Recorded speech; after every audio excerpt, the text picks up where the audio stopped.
No one expected this daytime conversation to turn into such an uncomfortable live moment. What happens when a routine conversation on live television takes an unexpected turn, and the calm rhythm of a daytime talk show suddenly tightens just enough that everyone in the room feels it? That's exactly what viewers experienced during a recent episode of a panel show modeled very closely on The View, when a discussion involving Meghan Markle led to a noticeably tense exchange, with Whoopi Goldberg at the center of the table. Make sure to subscribe to Table Turn and like and comment for more real talk show coverage. The segment didn't begin with any sense that things were headed toward disagreement. In fact, the opening moments felt familiar to anyone who watches daytime talk regularly. The hosts were seated, coffee mugs in place, audience settled in, and the conversation followed the show's usual rhythm. The topic had been teased before the commercial break as a broader discussion about public figures navigating criticism, media narratives, and personal reinvention. Meghan Markle's name came up naturally in that context, as it often does on daytime television, especially when conversations turn toward celebrity, public scrutiny, and the intersection of personal choice and public responsibility. As the camera returned from break, Whoopi Goldberg did what she typically does in these moments, grounding the conversation and setting the tone. Her delivery was steady, measured, and clearly intended to keep the discussion accessible to the audience at home. She referenced recent headlines about Meghan's public appearances and ongoing media projects without leaning into gossip. The framing was cautious, almost deliberately neutral, as if to remind both the panel and viewers that this wasn't about taking sides, but about examining how public conversations form around someone who has become a lightning rod for opinion. One of the co-hosts, seated a few places down the table, expanded on that by noting how Meghan's public image has shifted over time. She spoke calmly, acknowledging that some viewers sympathize with Meghan's experiences while others feel fatigued by the constant coverage. The tone was reflective rather than confrontational, and the audience responded with light applause, the kind that signals recognition rather than enthusiasm. At that point, nothing felt unusual. The panelists nodded, occasionally interjecting brief affirmations, and Whoopi listened with her arms folded loosely, her expression attentive but reserved. As the conversation continued, another host brought up the idea of accountability, emphasizing that when someone chooses to remain in the public eye, criticism becomes part of the equation. It was said plainly, without accusation, but it subtly shifted the energy at the table. Whoopi leaned forward slightly at that point, signaling she was preparing to weigh in. Her voice, when she spoke, remained even, but her words carried a firmer edge. She reminded the panel that public scrutiny doesn't automatically negate a person's right to express frustration or share their perspective. Her delivery wasn't offensive, but it was definitive, the kind of statement that often resets a discussion. What viewers noticed in that moment wasn't just what was said, but how it was said. Whoopi's pacing slowed. She paused between thoughts, something she often does when she wants to be precise. The studio audience quieted, sensing a tonal shift. This wasn't an argument yet, but the conversation had moved from general commentary into something more personal, more pointed. One of the co-hosts responded by gently pushing back, suggesting that repeated public statements can sometimes blur the line between explanation and prolonging controversy. She spoke carefully, choosing her words, but the implication was clear. The camera briefly cut to Whoopi as she listened, her expression tightening just slightly. Not angry, not dismissive, but clearly engaged. She didn't interrupt immediately, allowing the co-host to finish, which in itself added to the tension. In daytime talk, interruptions are common, but restraint often signals that something more serious is brewing. When Whoopi did respond, she did so with a calm but unmistakably firm tone. She emphasized that audiences don't all experience these stories the same way and cautioned against assuming intent. Her body language shifted again, one hand resting on the table, the other gesturing subtly to underline her point. It was the kind of controlled emphasis that longtime viewers recognize as Whoopi drawing a line without raising her voice. The audience reaction was muted but attentive. There were no gasps or audible reactions, just a noticeable stillness. The co-hosts exchanged brief glances, the kind that suggest awareness that the conversation had crossed into more sensitive territory. Another panelist attempted to soften the moment by reframing the discussion, pointing out that debates like this are precisely why Meghan Markle continues to be a topic of conversation. The attempt was clearly meant to diffuse, and for a moment, it seemed to work. But the underlying disagreement hadn't gone away. As the discussion circled back to the impact of repeated media narratives, Whoopi reiterated her earlier point, this time more succinctly. She stressed that criticism should be proportionate and contextual. While she never directly criticized Meghan's detractors by name, the subtext was clear enough that it drew a subtle reaction from the panel. One host nodded in agreement, while another shifted in her seat, preparing to respond. That response came quickly, though still within the bounds of daytime decorum. The co-host acknowledged Whoopi's point but emphasized that public fatigue is also a real phenomenon. She spoke a bit faster, perhaps sensing time constraints or the need to clarify her position before the segment moved on. The contrast in pacing between the two was noticeable. Whoopi remained steady and deliberate, while the co-host's delivery carried a hint of urgency. At this stage, the disagreement was evident, but it was also controlled. There were no raised voices, no overt confrontations. Instead, it unfolded the way many real disagreements do on live television, through tone, emphasis, and what is left unsaid. The moderator instincts kicked in subtly. Whoopi glanced briefly toward the production side, a habitual check that longtime viewers might recognize, before bringing the focus back to the table. She summarized her stance one more time, carefully, almost pedagogically. Her goal, it seemed, was not to win the argument, but to reframe it. She reminded viewers that discussions about public figures often say as much about the audience as they do about the person being discussed. It was a classic Whoopi move, elevating the conversation without dismissing opposing views. As the segment continued, the tension lingered just beneath the surface. The host smiled, but the smiles were thinner. The conversation remained civil, but the earlier ease was gone. The studio audience, sensing the shift, responded less frequently, saving their applause for moments that clearly invited it. By the time the show signaled that the segment was nearing its end, viewers had witnessed something subtle but unmistakable, a real disagreement handled in real time, with all the constraints and expectations of live daytime television. As the segment moved forward, the atmosphere at the table didn't snap back to its earlier lightness, and viewers could feel that the conversation had entered a more deliberate phase. This is often how these moments unfold on daytime talk shows. There's no sudden explosion, no dramatic break, just a subtle recalibration as everyone becomes more aware of how carefully they need to speak. The hosts were still smiling, still conversational, but their posture had changed. Shoulders squared a bit more. Hands stayed closer to the table. Eye contact became more intentional. Whoopi Goldberg took on a role she's known for in moments like this, acting not only as a participant, but as a stabilizing presence. She allowed the next co-host to finish her thought before responding, even though it was clear she disagreed with part of it. That pause mattered. On live television, pauses speak loudly. They give weight to what comes next, and they signal to the audience that what's being discussed isn't throwaway commentary. The co-host continued by elaborating on her earlier point about media cycles and audience exhaustion. She explained that repeated exposure to the same narrative, regardless of who it involves, can change how viewers receive it. Her tone remained measured, and she made an effort to acknowledge that Meghan Markle's experiences are complex. Still, the implication lingered that at some point, public figures have to accept how their stories land, even if that reception feels unfair. As she spoke, the camera cut briefly to Whoopi, whose expression was thoughtful, but increasingly firm.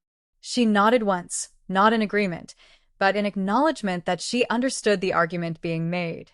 When she began to respond, she didn't immediately counter the point. Instead, she reframed the conversation again, bringing it back to the idea of empathy and context. She pointed out that while media fatigue is real, so is the emotional toll of constant public scrutiny. Her voice didn't rise, but it carried authority, the kind that comes from years of navigating similar discussions on live television. This was the moment when the disagreement became unmistakable to the audience. Not because of sharp words or confrontational gestures, but because the two perspectives were now clearly defined and sitting side by side without blending. One was rooted in audience perception and media impact, the other in individual experience and fairness. Both were valid within the framework of the show, and neither was being dismissed outright. Another panelist stepped in, attempting to bridge the gap. She suggested that perhaps both things could be true at once, that Meghan Markle could deserve understanding while also facing the realities of public attention. Her delivery was conciliatory, and the studio audience responded with a brief round of applause. It was the kind of reaction that signals relief, a collective hope that the tension might ease. For a moment, it did. Whoopi smiled slightly and acknowledged the point, agreeing that nuance is often lost in public conversations. The co-host, who had earlier raised concerns about fatigue, nodded as well. The exchange felt like it might be wrapping up, the conversation gently guided back toward common ground. But live television has a way of reopening threads just when they seem settled. As the discussion continued, the co-host returned to the question of responsibility, this time phrasing it more carefully. She asked, rhetorically, how long a public figure can continue to engage with the same criticism before it becomes counterproductive. The question wasn't accusatory, but it was pointed enough to draw Whoopi's attention immediately. Whoopi responded without hesitation this time.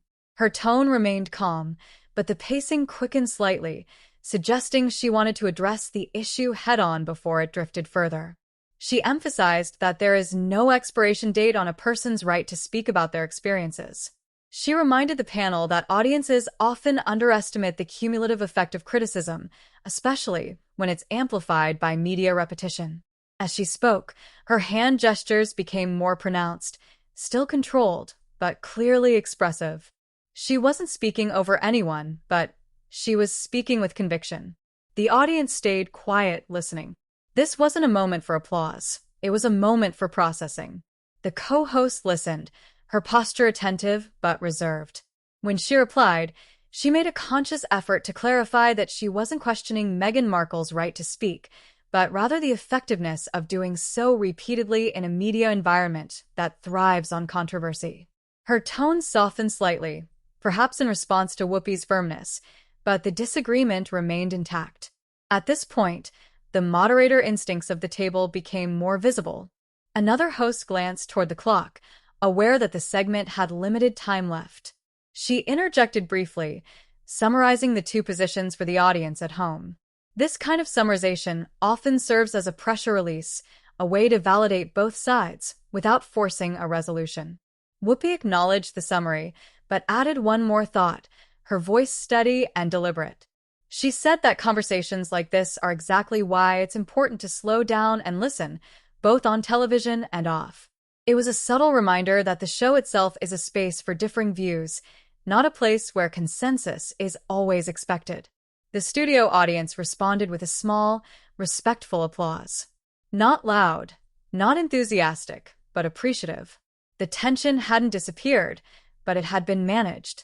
The hosts exchanged brief smiles, signaling mutual respect even in disagreement. As the segment edged closer to its end, the tone shifted again, this time toward closure. The co-host, who had raised the initial point about media fatigue, offered a final thought, emphasizing that her comments weren't meant as a judgment on Meghan Markle as a person, but as an observation about the broader media landscape. Her delivery was careful, almost reflective, suggesting an awareness of how the exchange might be perceived. Whoopi nodded and responded with a short acknowledgement, thanking her for the clarification. It was a small moment, but an important one. On live television, acknowledgments like that can reset the emotional temperature, signaling to viewers that while disagreement exists, it hasn't crossed into hostility. The segment didn't end with a definitive conclusion. Instead, it ended the way many real talk show discussions do, with unresolved perspectives and an understanding that the conversation could continue another day. The audience clapped as the show prepared to move on, their reaction polite and steady. For viewers watching at home, the exchange stood out not because it was explosive, but because it was real. It showed how even experienced hosts can disagree publicly without losing professionalism. It also highlighted how discussions about figures like Meghan Markle often serve as proxies for larger conversations about media, empathy, and public life. As the show transitioned to the next topic, the energy in the room had changed, not dramatically, but noticeably. The table was still intact, the hosts still engaged, but the earlier ease had been replaced by a more thoughtful, measured tone. And for anyone paying attention, it was clear that this wasn't just another segment. It was a moment that would likely be revisited by viewers long after the episode ended, setting the stage for the reactions and discussions that would follow.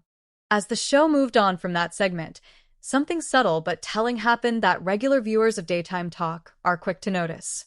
Even though the topic officially changed, the energy at the table didn't fully reset. The hosts shifted papers, adjusted their mugs, and reoriented themselves toward the next discussion, but there was a slight restraint in how they spoke to one another, a carefulness that hadn't been there earlier in the hour. This is one of those moments that doesn't get announced, doesn't get captioned, but is felt by anyone watching closely. When the next topic began, Whoopi resumed her role as lead moderator with ease. Her voice was steady, her delivery professional, and on the surface, everything appeared back to normal. But her pacing remained a touch slower than usual, as if she was intentionally grounding the table. The other hosts followed her lead, keeping their comments concise and measured. There was no visible tension, but there was a shared awareness that the previous conversation had landed more heavily than expected. As the minutes passed, the earlier disagreement lingered in small ways. One co-host hesitated slightly before interjecting, waiting for a clearer opening than she might have earlier. Another offered affirming nods more frequently, signaling agreement and alignment. These are the quiet adjustments that happen in real time on live television, especially after a segment that pushes the boundaries of comfort without crossing any lines. During a brief exchange unrelated to Meghan Markle, Whoopi made a point of inviting another host to speak, using her name and giving her the floor explicitly. It was a small gesture, but one that reinforced her role as a stabilizer. It also subtly reassured the audience that the table was still unified, even if opinions differed. When the show went to commercial, viewers at home didn't see what happened next, but those in the studio noticed a shift. The hosts leaned back in their chairs, some exchanging quiet words off mic. There was no visible argument, no animated gestures, just low conversation and nods. The body language suggested clarification rather than conflict, the kind of behind-the-scenes reset that seasoned professionals instinctively know how to do. When the cameras came back up, the tone was noticeably lighter. Whoopi opened the next segment with a brief, warm remark, prompting a ripple of laughter from the audience. It wasn't forced, but it was intentional. Laughter, even mild, is a common way to reestablish rhythm on a live show. The hosts responded naturally, and for a moment, the earlier tension felt like it had dissipated. Still, viewers couldn't unsee what they had already seen. On social media, live reactions had begun almost immediately after the Meghan Markle discussion aired. While the hosts were moving on, viewers were clipping moments, replaying exchanges, and analyzing tone and phrasing. Comments ranged from appreciation for the respectful disagreement to observations about Whoopi's firmness. Some viewers praised her for standing her ground calmly, while others resonated with the co-host's point about public fatigue. Back in the studio, none of that was visible yet, but the hosts seemed aware that the earlier segment would likely spark conversation beyond the show. That awareness can subtly influence how the rest of the episode unfolds. The discussions that followed stayed firmly within lighter territory, and whenever a topic edged toward potential controversy, Whoopi gently redirected it or summarized quickly before moving on. Midway through the latter half of the show, there was a moment that felt like a quiet acknowledgement of what had happened earlier. One co-host made a passing comment about how difficult it can be to balance honesty and sensitivity in public conversations. She didn't reference the earlier segment directly, and she didn't mention Meghan Markle by name, but the comment landed with a knowing tone. Whoopi glanced at her briefly and nodded, a small but clear signal of mutual understanding. The audience responded with soft applause, not because the comment was provocative, but because it felt relatable. Daytime talk audiences often appreciate when hosts reflect on the nature of discussion itself, especially after witnessing a moment of real disagreement. As the show approached its final segments, the pacing became more relaxed. The hosts smiled more easily again, the banter returned, and the earlier seriousness faded into the background. From a production standpoint, the episode was back on track. From a viewer's perspective, though, the earlier exchange had become the defining moment of the hour. When the closing credits rolled, the hosts thanked the audience as usual, standing together and waving. Whoopi's demeanor was warm and composed, no different from any other episode. There was no indication on air that anything unusual had occurred. And yet, for viewers, the episode felt distinct. Shortly after the broadcast ended, online discussion picked up pace. Clips of the Meghan Markle segment circulated, often focusing on Whoopi's responses and the co-hosts' pushback. Viewers debated whether the disagreement reflected deeper divides in how public figures are judged or whether it was simply a healthy exchange of perspectives. Media commentators weighed in as well, noting that the exchange was notable precisely because it wasn't explosive. In a media environment often driven by extremes, a calm but firm disagreement stood out. Some praised the show for allowing space for differing opinions without rushing to smooth everything over, while others speculated about whether the topic should have been handled differently. Behind the scenes, sources close to the show would later indicate that there was no lingering issue among the hosts. Disagreements like this, they noted, are part of the format and are often discussed and resolved quickly once the cameras stop rolling. That context, however, didn't stop viewers from continuing to analyze the moment. For many, the exchange became a talking point not because of Meghan Markle herself, but because of what it revealed about live television. It showed how quickly a routine discussion can shift, how experienced hosts navigate disagreement in real time, and how subtle changes in tone and body language can communicate just as much as words. As the day went on, reactions continued to pour in. Some viewers shared personal stories about media scrutiny and empathy, connecting the conversation to their own experiences. Others focused on Whoopi's role, describing her as steady, protective of nuance, and unwilling to oversimplify. The co-host's perspective also found support, particularly among viewers who feel overwhelmed by constant celebrity coverage. By the end of the day, it was clear that the segment had resonated far beyond its original airtime. It had sparked conversation, reflection, and debate, all without ever leaving the bounds of daytime television decorum. And in that sense, it had accomplished exactly what talk shows are designed to do, even if it happened in a way that no one at the table had fully anticipated. In the days that followed the episode, the moment continued to echo in ways that are familiar to anyone who follows daytime television closely. It wasn't treated as a scandal, and it didn't dominate headlines, but it lingered in that quieter space where viewers keep talking, replaying, and interpreting. That's often where these exchanges have the longest life. Not in breaking news alerts, but in conversations over coffee, group chats, and comment sections where tone and intention are dissected more carefully than the words themselves. On the next broadcast day, the show opened as it always does, with the hosts greeting the audience and easing into the first topic. To a casual viewer, nothing seemed out of the ordinary. Whoopi Goldberg was composed, relaxed, and engaged. The panel laughed, shared anecdotes, and settled into their usual rhythm. But for viewers who had watched the earlier exchange closely, there was a heightened awareness. Every pause, every glance, every transition felt slightly more noticeable, as if the audience was attuned to subtleties they might normally overlook.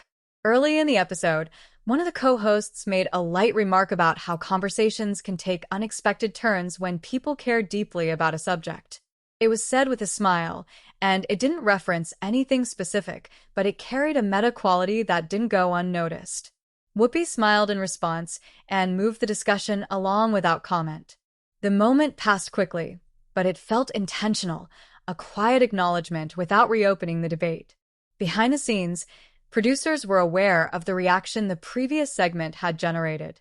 That awareness doesn't usually translate into immediate on-air responses, but it can influence how topics are framed and moderated. Discussions that day leaned toward shared experiences and lighter commentary, and when potentially sensitive issues arose, They were introduced with more context and clearer boundaries.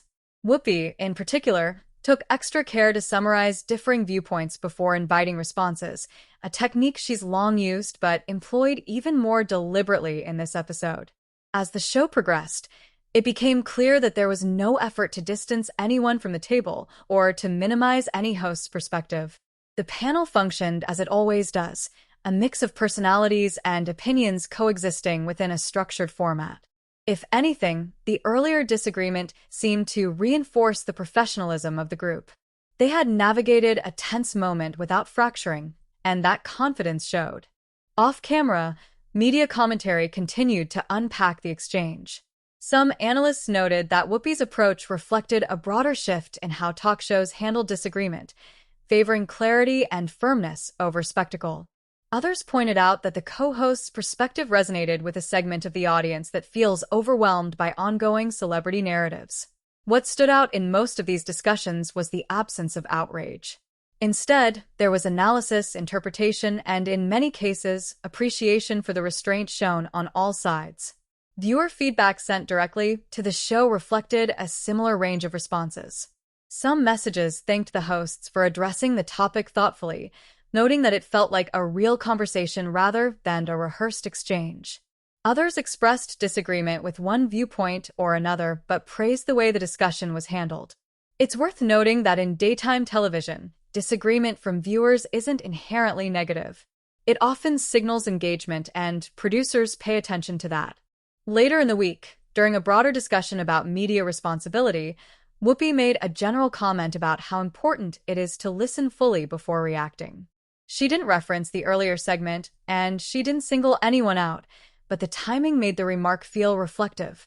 Her tone was calm, almost conversational, and the panel nodded along. The audience responded with gentle applause, the kind that acknowledges a sentiment rather than celebrates a punchline. This pattern continued over the next few episodes. There were no explicit callbacks to the Meghan Markle discussion, but there was a subtle emphasis on nuance and balance. When disagreements arose, they were framed carefully, with clear acknowledgement of differing perspectives. Whoopi continued to guide these conversations with a steady hand, reinforcing the show's identity as a space for dialogue rather than debate for its own sake. From a viewer's standpoint, this evolution felt organic rather than corrective. It didn't come across as the show trying to smooth over a mistake because there hadn't been one in the traditional sense. Instead, it felt like a natural response to a moment that had resonated more deeply than expected. Daytime talk shows thrive on that kind of responsiveness, adjusting in real time to both the room and the audience beyond it. As for the hosts themselves, their on-air rapport remained intact. They joked, teased one another lightly, and shared personal stories with the same ease as before. The earlier tension didn't resurface, and there was no sense of lingering discomfort. If anything, the experience seemed to reinforce mutual respect. Disagreement handled well can do that. Audience members who attended later tapings reported a relaxed atmosphere. Applause cues were smooth, laughter came easily, and the hosts interacted with the crowd as they always do. There was no visible sign that the show was carrying any residual weight from the earlier exchange. For those in the studio, it was just another episode, another set of conversations unfolding live. Online, however, the discussion continued to evolve. Some viewers revisited the clip weeks later, connecting it to new conversations about celebrity culture and media narratives. Others used it as an example of how disagreement doesn't have to be hostile to be meaningful. In that way, the moment took on a life beyond its original context, becoming a reference point rather than a controversy. What's important to understand about moments like this is that they're rarely about the specific topic alone. Meghan Markle was the subject that sparked the discussion, but the exchange resonated because it touched on broader questions about empathy, fatigue, and public discourse. Whoopi's role in that conversation reflected her long-standing approach to moderation, firm, thoughtful, and unwilling to reduce complex issues to simple talking points. As time passed, the segment settled into the show's larger history of memorable discussions. Not because it was dramatic, but because it was honest. It showed what happens when people with different perspectives engage in real time, under the constraints of live television with millions watching. And as viewers continued to reflect on it, one thing became clear. The moment wasn't about winning an argument or proving a point. It was about showing how conversations can shift, how tension can surface without spiraling, and how professionalism can hold even when opinions diverge. That's what gave the exchange its staying power, and that's why it continued to be talked about long after the episode aired. By the time the week wrapped up, the segment had quietly taken its place in the ongoing conversation around daytime television, not as a controversy, but as a reference point.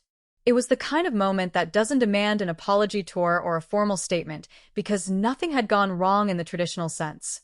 Instead, it had simply revealed how live discussion can unfold when strong perspectives meet, even in a setting designed for balance and restraint. On the final episode of the week, the show closed much like it always does. The hosts gathered their notes, thanked the audience, and exchanged a few light remarks as the credits rolled. There was no lingering tension visible on screen. Whoopi Goldberg appeared relaxed, smiling as she addressed the audience one last time. The panel stood together, waved, and the broadcast ended on a familiar, reassuring note. For viewers watching casually, it felt like any other Friday episode. But for those who had followed the conversation closely, the ending carried a bit more weight. It felt like a quiet confirmation that the earlier disagreement had been absorbed, understood, and ultimately integrated into the show's ongoing rhythm. There was no need to revisit it explicitly. The handling of it, both in the moment and afterward, had spoken for itself. The studio audience reaction that day was warm and steady. Applause came easily, laughter was genuine, and the overall mood was relaxed. Audience members leaving the studio later described the atmosphere as positive, noting that the hosts seemed engaged and comfortable with one another. There was no sense of division, no awkwardness, just the usual energy of a show that had moved forward. Online, reactions continued to settle into clearer patterns. In the days immediately following the episode, social media had been active with commentary, but as time passed, the tone shifted from reactive to reflective. Viewers began framing the exchange as an example of healthy disagreement rather than a clash. Clips were shared with captions highlighting how calmly opposing views were expressed, and discussions focused more on substance than spectacle. Some viewers said the moment changed how they viewed daytime talk shows, reminding them that these programs aren't just about entertainment, but about navigating real conversations in real time. Others appreciated seeing Whoopi Goldberg assert her perspective without overpowering the table, interpreting her approach as a lesson in leadership and moderation. At the same time, the co-host's viewpoint continued to resonate with viewers who feel overwhelmed by constant media coverage of the same figures.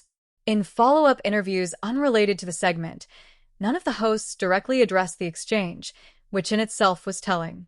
In the world of live television, silence often signals resolution.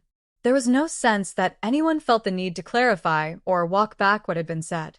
The conversation had been allowed to exist as it was, complete and imperfect, which is often the most authentic outcome. Media coverage of the moment, when it appeared at all, tended to frame it as a reminder of why the show remains relevant. Analysts pointed out that the ability to host disagreement without descending into chaos is a skill that not all programs maintain. The segment was cited as an example of how tone, pacing, and mutual respect can shape a conversation just as much as content. What became clear in retrospect was that the disagreement itself wasn't the story. The story was how it unfolded. The gradual build, the careful choice of words, the visible listening, and the way the hosts navigated the shift in energy all reflected the realities of live, unscripted television. It showed how quickly a discussion can move from general commentary to something more personal, and how experienced broadcasters manage that transition. For viewers who tuned in specifically because of the Meghan Markle angle, the segment offered something slightly different than expected. It wasn't a debate about her actions or intentions so much as a discussion about how we talk about public figures at all. That broader framing is what gave the moment its staying power. It invited viewers to consider not just where they stand, but how they engage with differing perspectives. In the weeks that followed, the show continued as it always has, covering a wide range of topics with varying levels of intensity.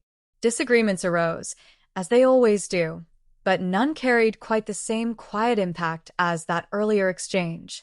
In many ways, it set a tone, reinforcing that thoughtful tension is not something to avoid, but something to handle with care. Looking back, the segment stands as a reminder of what daytime talk shows can offer when they lean into authenticity rather than performance. It wasn't loud. It wasn't dramatic. It didn't rely on shock or confrontation. Instead, it unfolded the way real conversations often do, with moments of friction, moments of understanding, and no neat resolution at the end. That's why viewers kept talking about it. Not because it told them what to think, but because it showed people thinking out loud, in real time, with millions watching. It captured the complexity of discussing a polarizing public figure without reducing the conversation to sound bites. And it demonstrated how a seasoned host like Whoopi Goldberg uses experience and presence to guide a discussion, even when opinions diverge. In the end, the segment didn't change the show, but it did reinforce what makes it compelling. The ability to hold space for disagreement, to let tension surface without letting it spiral, and to trust the audience to engage thoughtfully. That's a balance that isn't easy to maintain, and when it's done well, it stands out. And now, as always, the conversation shifts to you.